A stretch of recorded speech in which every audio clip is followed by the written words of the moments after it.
રક્ષાબંધનને દિવસે આપણે તો શું કામ હોય, આ બેસી જાય ખાટલે અને બેનો વારા ફરતી સાંડલો કરતા જાય અને રાખડી બાંધતા જાય, એક પછી એક. બેને વારો લીધો અને મારે 5 બેનું છે. 5 બેનુંએ રાખડી અને ગળા મોઢા કરાવ્યા. તમે જોવો છો કે બેનો મને રાખડી બાંધે છે અને ગળે મોઢો કરાવતા જાય છે.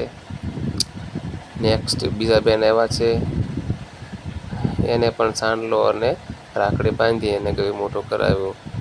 આવી રીતના 5 બહેનોએ મને રાખડી બાંધી. પછી મેં મારી યથાશક્તિ પ્રમાણે બહેનોને આમ લાઈનમાં બેસાડી દીધી અને વારા ફરતી બહેનોને ગિફ્ટમાં 100 રૂપિયા આપ્યા. તો આપ જોઈ રહ્યા છો અને બહેનોએ પ્રેમથી મારી ગિફ્ટ સ્વીકારી. સ્માઇલ ભાણિયાભાઈ પણ છે, બહુ એને આજે હેરાન કર્યા હતા અમને. આ 5 બહેનોને મેં ગિફ્ટમાં 100 રૂપિયા આપ્યા છે અને પછી આ બહેનો બેસી ગયું ચા પીવા. તો અમારો વિડીયો તમને ગમ્યો હોય તો લાઈક, શેર અને સબસ્ક્રાઈબ કરજો અને મળીએ નેક્સ્ટ વિડીયોમાં. જય માતાજી. આ મોગલ હંધાઈ મિત્રોને કુશળ રાખે.